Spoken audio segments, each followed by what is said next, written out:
Hi guys, welcome back to the channel Achieving Online Freedom. In this video today, I'm going to help you fix your Instagram problem that always says you have the incorrect username.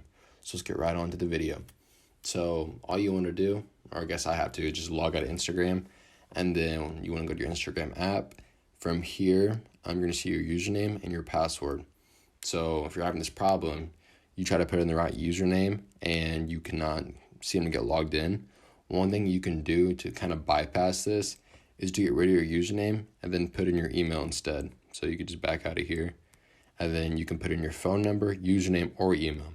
So if you have your phone number or email connected to this Instagram account, you can put that in as your username and then put in the regular password that you always do. And you can log back in and truly see if you have the right username or not. If you do have the right username, you can probably contact Instagram and see what's going on. But this is one way you could bypass this and not have to use your username. So hope this video helped. If it did, please make sure to like and subscribe. It helps out the channel a lot, and I will see you in the next one.